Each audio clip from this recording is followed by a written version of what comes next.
antes de olvidarla. Ya, Benjamín, mira, súper breve para que tú también puedas ir a hacer el resto de tus tareas.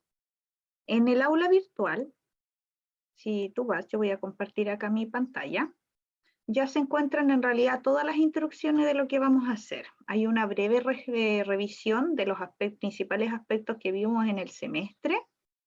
Ya está configurada la evaluación final de integración, que esta tiene un valor del 40%, la vamos a revisar, no te preocupes. Y se hace con la pareja, con la dupla de práctica que se ha estado trabajando. Como empieza el viernes, porque esta clase no estaba destinada a la evaluación, sino solo a conocerla, formalmente nosotros empezamos a trabajar el viernes en la evaluación, la clase del miércoles y la clase del viernes. Entonces ya no vamos a tener esta clase todos juntos, sino que vamos a hacer horarios. Entonces, si tú me dices, profesora, yo quiero trabajar con usted el viernes a las, no sé, 2:30, ya. Entonces nos juntamos solamente contigo y con tu pareja ese día de 2:30 a 1. Entonces, cada grupo, cada dupla va a poder seleccionar su espacio de tiempo, un horario el que le acomode, para trabajar dudas, consultas de la evaluación de integración, que puede ser el viernes 26, ahí yo les voy a dejar los horarios, el miércoles, o sea, en realidad son los horarios de la clase, pero incluso yo los voy a extender un poco más para que les sea más cómodo, sobre todo los del miércoles, que algunos decían que no alcanzaban a llegar. Y por último, la autoevaluación, que va por un camino distinto, o sea, son como 2 evaluaciones en este momento, y la autoevaluación hay plazo para hasta el 1 de diciembre, 20 horas. Y este es el link para responder la autoevaluación, que es un Google Form, muy cortito, ahí lo vamos a visualizar, ¿se ve? Sí. Ya. Los datos de ustedes, los puntajes van de 4 a 0, que es en realidad muy bien logrado a no logrado. Son distintos aspectos, hay contenidos conceptuales, si los logran reconocer. Yo pensaba darle incluso dentro de la clase, pero si quieres tú lo ves el link en el aula y todo después tú solito. Yo les iba a dar ese espacio para que lo pudieran responder el día de hoy. Después tenemos aspectos procedimentales, o sea, ya si logran identificar elementos que nos sirven para planificar, cuáles son esos elementos, si hacen integración, etcétera, etcétera. Y finalmente contenidos actitudinales. El puntaje ideal de esta autoevaluación, que acá está chiquitito, es de 88 puntos. Obviamente ahí se va descontando de acuerdo a cada respuesta que vayan dando finalmente ahí, cómo se evalúan su trabajo. Y hay 2 preguntas abiertas de retroalimentación de la clase, que es cómo fue la experiencia en la asignatura, y comentarios o sugerencias que permitan mejorar esta asignatura en un futuro. ¿Qué elementos se pueden agregar? ¿Qué cambiarían? Etcétera. Ahí eso lo dejo el link para tu disposición. ¿Ya? Así que yo les iba a dar el espacio, insisto, pero mejor te lo dejo a ti libre, ya que no lo vamos a tener, no está el resto de tus compañeros. Lo que sí, no lo olvides que antes del miércoles, y aquí, bueno, a ti y a todos los que vean esta grabación, la autoevaluación no es voluntaria. Yo les pregunté al inicio de la clase, cuando empezamos el semestre, si estaban de acuerdo, dijeron que sí. El no responder la evaluación significa lo mismo que no entregar cualquier evaluación.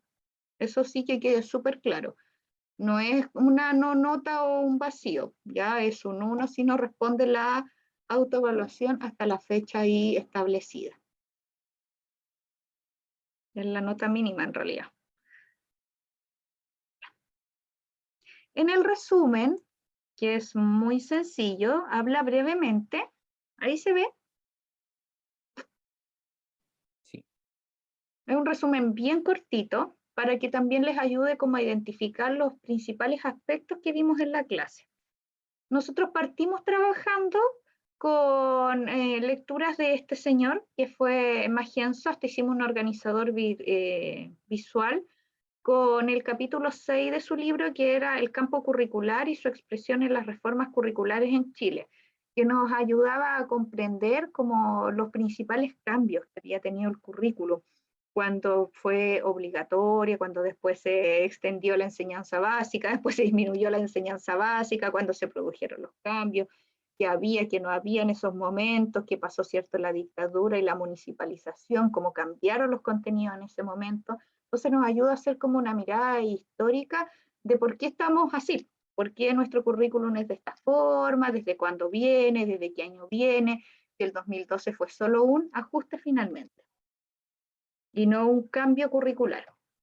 E incluso lo de la LEGE también lo abordamos, no porque hubo un cambio de LEGE, hubo un cambio de currículum, ¿cierto? Solamente está esto, eh, cambios más superficiales, por así decirlo. Y dimos también una mirada internacional, una mirada mucho más crítica de cómo es visto el currículum históricamente. Entonces este señor Kemi nos ayuda a dar esa mirada, él parte incluso desde hablando los griegos, lo que entendían, y trae a colación como grandes autores curriculistas que son famosos, que nos van a aparecer siempre. Entonces siempre vamos a estar escuchando estos nombres, Kemi, Stinja, Grandi, etc. ¿Ya? Entonces nos ayuda como a entender un poco esta mirada histórica, pero ya saliéndonos un poco del contexto nacional, sino que una mirada más internacional. Tenemos también componentes del currículum que vimos que históricamente no importaba el tiempo, el lugar, siempre el currículum iba a responder a estas preguntas. ¿Qué voy a enseñar? ¿A quién? ¿Para qué? ¿Cómo y con qué? Y nos respondimos estas preguntas en nuestro contexto actual también. ¿Cierto? ¿Qué voy a enseñar a todos los estudiantes que viven en Chile?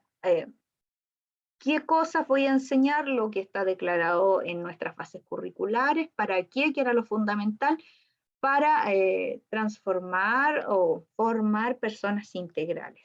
Esa es la gran explicación. Hasta la priorización curricular vuelve a reforzar eso, ¿cierto? La persona integral. No estoy diciendo que sea efectivamente así, diciéndolo declarativo. Nos falta, yo creo, hartos aspectos para seguir haciendo estas personas más integrales. ¿Cómo y con qué? Con nuestros dispositivos curriculares que tenemos a la mano.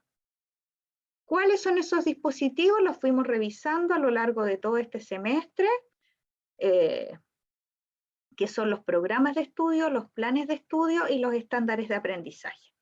Los planes en realidad tienen solo las horas, así que mayor dificultad no tiene. Los estándares sí me van a servir mucho, ya que lo vimos, ¿cierto? Me acuerdo que tú también estabas en esa clase, que veíamos en realidad cómo estos estándares me ayudaban a ver la mirada de mi curso, del colegio y del país.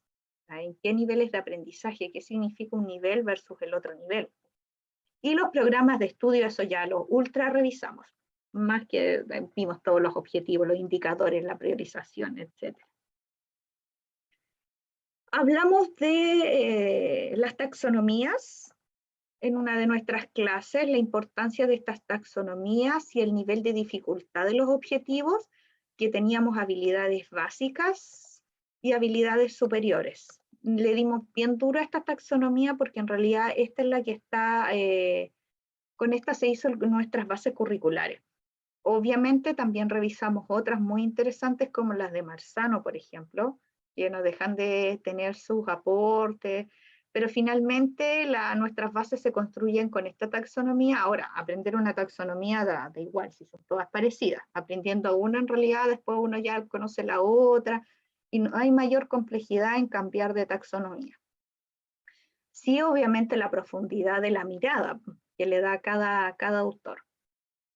Y esto nos ayudaba, la taxonomía, más quizás como solo identificar el nivel de complejidad de un objetivo, hasta dónde nos piden llegar, sino cómo hacer diversas nuestras clases, nuestras evaluaciones, que no tengan, por ejemplo, solo habilidades básicas, o solo habilidades superiores, sino hacer esta mixtura. Dentro de las clases ya más avanzado, revisamos otro texto que era el currículum como desarrollo de procesos cognitivos y afectivos de este señor Román, que obviamente da su mirada del paradigma sociocognitivo, como él ve el rol del profesor, del estudiante, de la escuela, desde esa mirada que después lo cruzamos con su planificación, con el modelo de planificación que él propone, que es el TEC, que es súper coherente, pues, con esta mirada transversal, ¿cierto? Que En la escuela el ser humano debe desarrollar conocimiento, habilidades y actitudes, y así también lo vemos en la planificación.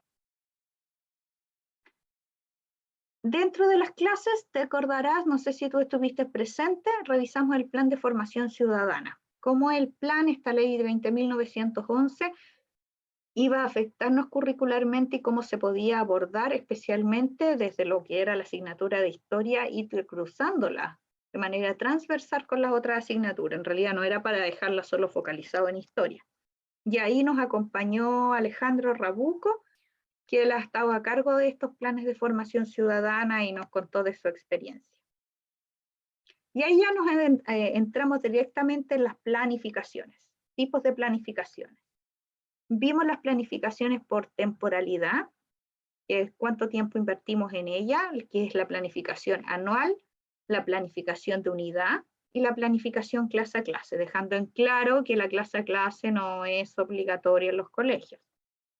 No quiere decir que sea mala, sería lo ideal, pero es un poco irreal adaptado a nuestras necesidades. Sí, la anual y la de unidad la vamos a tener que hacer siempre. En el colegio que sea, de cualquier formato, vamos a tener que hacer estas planificaciones. De hecho, es como la amenaza eterna. Como el que no entrega las planificaciones no se va de vacaciones. Entonces, estas se entregan además el año anterior, por ejemplo. Este año ahora se entregan las que van a ser para el 2022. Vimos la planificación sábana, muy viejita, muy antigua, obsoleta total, pero para que conocieran el formato en que consistía, que es una sábana, literalmente, en una hoja donde se coloca el objetivo general, los objetivos específicos, los contenidos y las evaluaciones. Cero mirada didáctica, de qué actividades se va a trabajar, no hay actitudes acá, es muy, muy, muy general. Por eso en realidad ya poco y nada se usa. En esta sí trabajamos mucho más, que es la planificación de trayecto, que es el formato de tabla, con el objetivos, contenido, actividades, ¿cierto? Evaluación. Esta es una de las más frecuentes que vamos a ver, con más o menos columnas, dijimos, algunas tendrán materiales, habilidades, pero en sí el formato es la misma planificación. Después te dimos los fundamentos y la descripción de la planificación T, que es de este señor Román que comentábamos, que él releva dentro de este trabajo de planificar las actitudes, y yo creo que ese es su principal aporte, entonces súper coherente con el modelo. No quiere decir que la planificación sea la más óptima, pero es interesante. Y la planificación inversa, que es la que el Ministerio de Educación dice, ¿verdad? Que tenemos que nosotros que utilizar en la actualidad. O sea, ellos recomiendan que esta es la planificación ideal, que tenemos que dejar atrás esta idea de objetivo, actividades, evaluación, sino que hacer esta vuelta, invertir este proceso mental y decir objetivo, indicadores y ya. ¿Cómo yo logro estos indicadores? O sea, las actividades van después.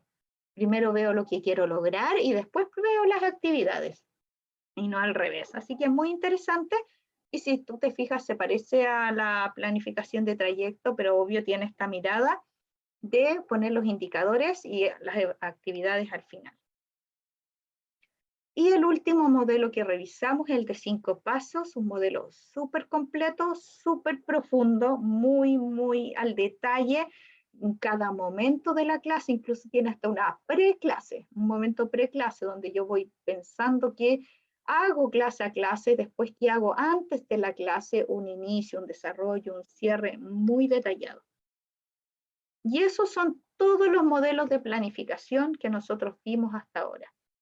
Después conversamos un poquito de la priorización curricular. ¿Por qué es la priorización? ¿Qué significa que un objetivo sea de nivel 1? ¿Qué significa que sea de nivel 2?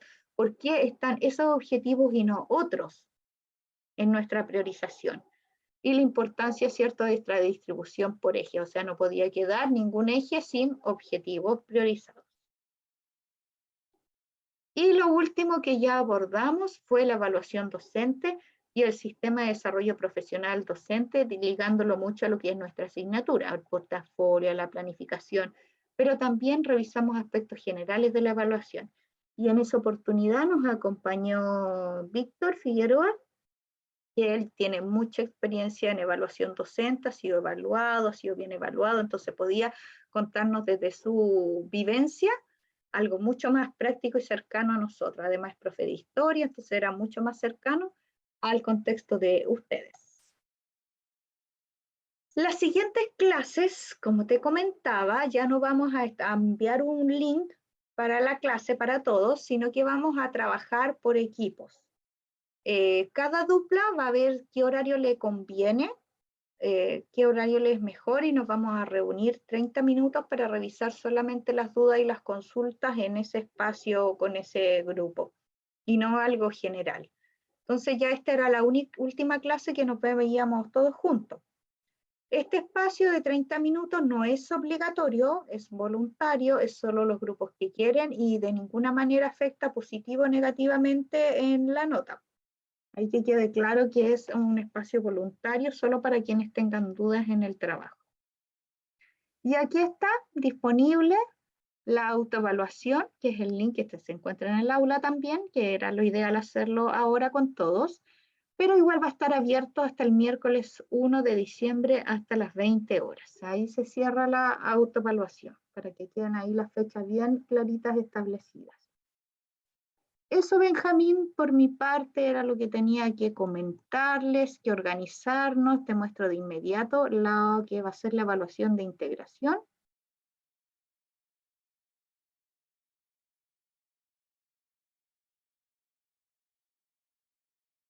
Para que quede ahí bien clarito.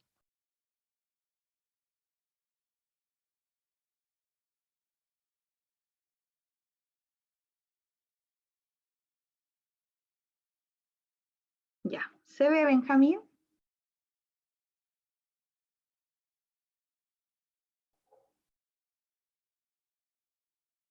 Benjamín, ¿se ve? Sí. Ah, ya, súper. Ya, el trabajo en duplas. Plazo, empieza el plazo desde el viernes 26, de este viernes, hasta el próximo viernes 20 horas. La primera es responder la pregunta justificando la elección. Puede ser esta respondida en la dupla, si se ponen de acuerdo, y si no, pueden ser respuestas individuales, no hay problema. No tienen por qué concordar en una planificación. ¿Qué es de los modelos de planificación revisados? ¿Cuál es el favorito? ¿Y por qué? Entonces tienen que escoger un modelo y justificar esa elección. Después vamos a abordar la planificación inversa, que es porque el ministerio sugiere esta, entonces vamos a trabajar harto este modelo. Para eso, nosotros vamos a considerar, como dice acá, un escenario presencial, como antes de la pandemia. O sea, pensar que tenemos a todos los estudiantes en la sala de clase, no nadie virtual, no, están ahí, todos, ya no mitad, nada. Entonces vamos a visualizar ese escenario para hacer este trabajo de planificación. Curso, la unidad que es, vamos a trabajar en la unidad 3 de séptimo básico, vamos a trabajar el objetivo OA18 y vamos a abordar estos indicadores que están acá. Entonces, ya como saben, una actividad para cada indicador, que todo sea coherente, las actividades, los indicadores con el objetivo. Y la última actividad, vamos a planificar ahora sí una clase invertida pensando en un contexto a distancia, que puede ser online o híbrido. Vamos a planificar una clase asincrónica y una sincrónica, pensando que tenemos una semana solamente para desarrollar estas clases. Por lo tanto, no es necesario que estén y no creo posible tampoco que estén todos los indicadores, sino que tienen que seleccionar aquellos indicadores que van a trabajar en estas clases. Para ello tienen que considerar un objetivo de nivel 1 de la unidad 4 de su curso de práctica. Entonces acá colocan el colegio en que están haciendo la práctica, la misión del colegio, la visión, las características de sus estudiantes, cuántos son, cuántos hombres, cuántas mujeres, qué estilos de aprendizaje tienen, si lo saben. qué características han observado, si son participativos, si no, qué tipo de actividades les gustan a ellos, etcétera, pensando en su curso de práctica. Entonces acá anotan el curso, tu caso era segundo medio, ¿cierto? ¿No? ¿Me equivoqué? Sí. Ya. El plazo es una semana, el objetivo que vamos a trabajar, que ustedes lo van a seleccionar, las actitudes que se van a desarrollar en esta semana, y el objetivo de la semana 1 de esta semana, si ustedes quieren hacer un objetivo de clase, o sea, para la clase puntual y no abarcar todo este OA. Ahí es voluntario, puede ser el mismo OA o hacer un objetivo para la clase puntual. Pero tiene que aquí haber algo, eso sí, no dejarlo así vacío. Colocamos acá los indicadores, detallamos inicio, desarrollo y cierre para la clase asincrónica y para la clase sincrónica.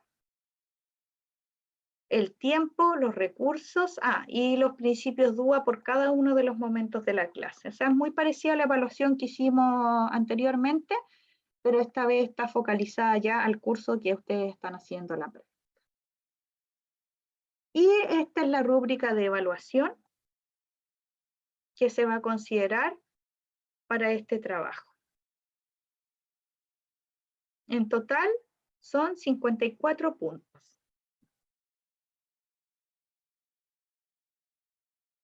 Eso, Benjamín, ¿alguna duda, consulta, comentario? ¿Qué le pasó a tus compañeros?